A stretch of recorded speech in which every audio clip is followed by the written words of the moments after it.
Hi everyone, my name is Mr. Blatherman. I'm your math teacher for the year, and we are looking at a video lesson. Throughout the year, we'll be having a number of these video lessons, and the purpose of the video lesson is to help you get your notes ahead of time. They're to be completed before we get to class. This is kind of going to be your homework now, so taking down the notes will be your homework. But it's also going to help us to have an idea of the things that we're talking about before we get to our class, so that when we get to class, we can actually do some of the work and talk about the things, and we're all there to kind of work together. Our first unit is called Trends in Data, and our first subtopic is Analyzing Survey Data. And today we're going to talk about statistics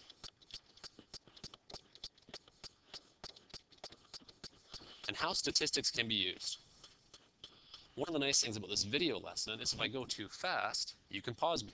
You can stop me, you can rewind me, you can come back to me later, and you can listen to me again. But statistics can be used to educate people.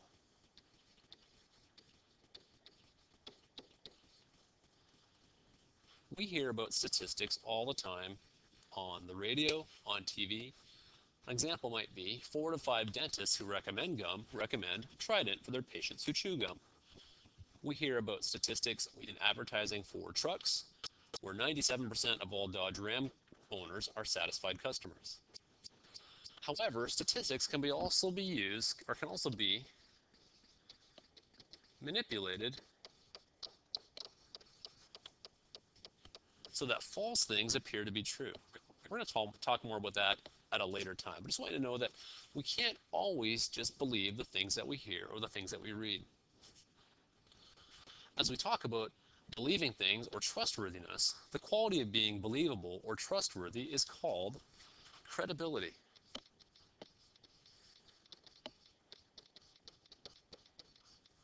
Credibility. So when the source of the statistics is credible, people are more likely to believe how they are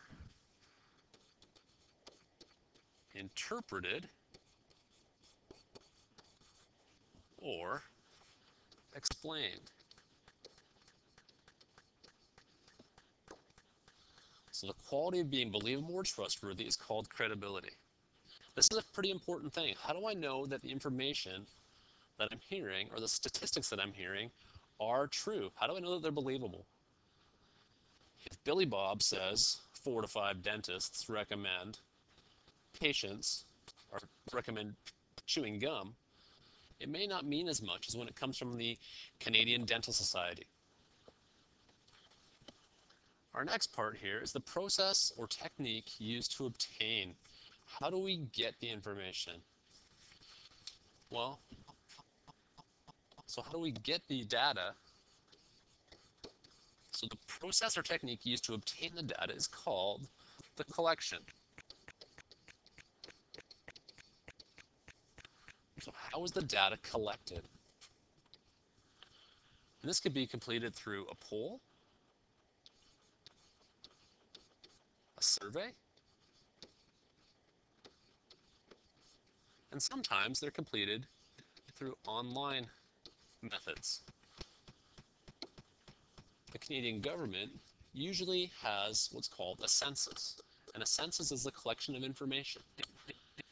They give us a number of ways to do it. It can be done through a paper survey, or it can also be done through online. There's also other ways to talk about getting information. A common way now, if you've watched some of the talent shows and talent kind of reality TV on TV like American Idol and shows like that, you can text in, you can get your information that way. The group that is surveyed is called the sample. So the group that I'm going to survey is called a sample. A larger sample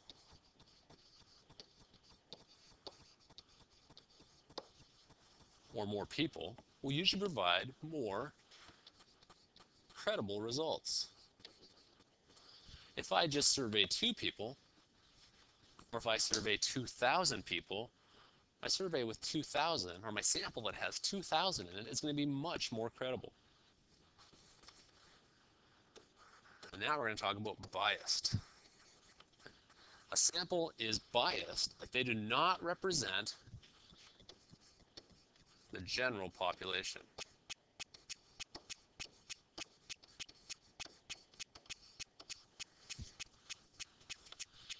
Here's an example of that. If I ask the soccer team what is their favorite sport, there's going to be a high chance that many of them will say soccer. I can't just say that therefore soccer is the most popular sport here at the school. This is a biased group or a biased sample. I need to ask the general population or somehow get an idea of what the general population would like. That's our little note for today. Our in-class activity, when we get to class, we're going to be working with a partner or two, and we have this little problem. Let's pretend that Mrs. Helemo wants our help to determine what drinks to place in the vending machines. If you haven't seen the vending machines yet, they're in the cafeteria. You'll notice that we have no sugary drinks other than some Powerades or some kind of exercise drinks.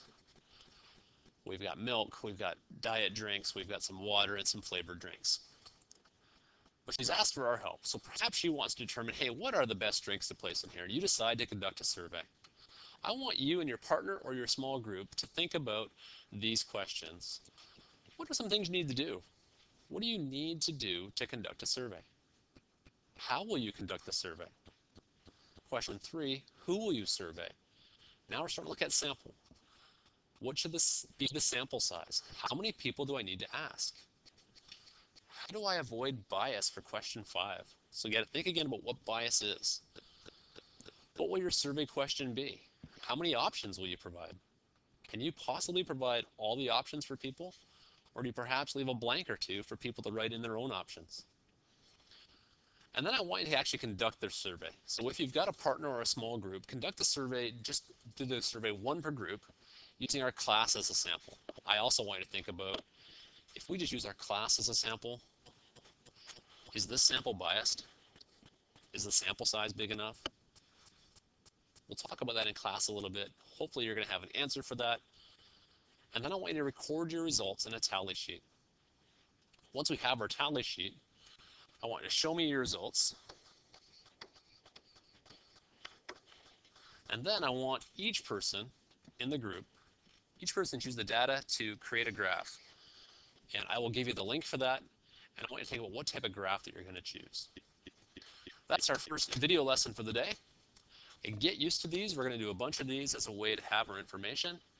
And we'll talk more about these in class. I'll see you in class on our next day. Talk to you later.